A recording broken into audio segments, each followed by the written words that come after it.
ಇಲ್ಲ, ನಾನು ರಾಮನ ವಿರುದ್ಧ ನಾನೇನು ಮಾತಾಡಿಲ್ಲ. ಏನನ್ನು ವಾಲ್ಮೀಕಿ ರಾಮಾಯಣದಲ್ಲಿ ಇದೆಯೋ ಅದನ್ನು ನಾನು ಹೇಳಿದ್ದೀನಿ. ಸಾಮಾನ್ಯವಾಗಿ ಕನ್ನಡದಲ್ಲಿ ಬರೆದಿರ್ತಕ್ಕಂಥ ರಾಮಾಯಣದಲ್ಲಿ ಇದನ್ನೆಲ್ಲ ಬಿಟ್ಬಿಟ್ಟಿದ್ದಾರೆ. ನಾನು ಮೂಲ ರಾಮಾಯಣವನ್ನು ಓದಿ ವಾಲ್ಮೀಕಿ ರಾಮಾಯಣದಲ್ಲಿ ಏನೇ ಅದಿದೆಯನ್ನು ನಾನು ಹೇಳ್ತೆ.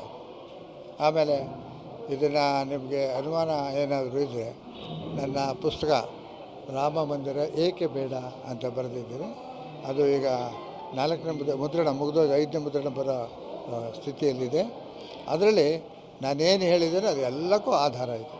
ಆಧಾರ ಇಲ್ಲೇ ನಾನು ಯಾವ ಮಾತನ್ನು ಆಡಿಲ್ಲ. ಆದ್ದರಿಂದ ನನ್ನ ಮೇಲೆ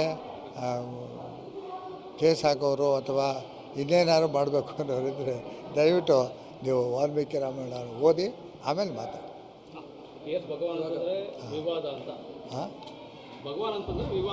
ಇಲ್ಲ, ವಿವಾದ ಅಲ್ಲ. ಅಲ್ಲಿರೋ ಸತ್ಯನ ಹೇಳಿದ್ದೀನಿ. ಸತ್ಯನ ಒಪ್ಕೊಳ್ಳಿಕ್ಕಾಗ್ದೇ ಜನ ವಿವಾದ ಮಾಡ್ತಾಯಿದ್ದಾರೆ.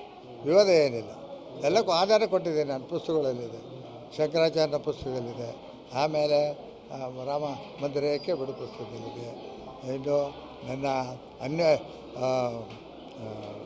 ಅನ್ವೇಷಣೆ ಅಂತ ಒಂದು ಪುಸ್ತಕ ಇದೆ, ಅದರಲ್ಲಿದೆ. ಅದರಲ್ಲೆಲ್ಲ ನೀವು ಅದು ಕಾಣ್ತದೆ, ನಿಮ್ಗೆ ಗೊತ್ತಾಗ್ತದೆ.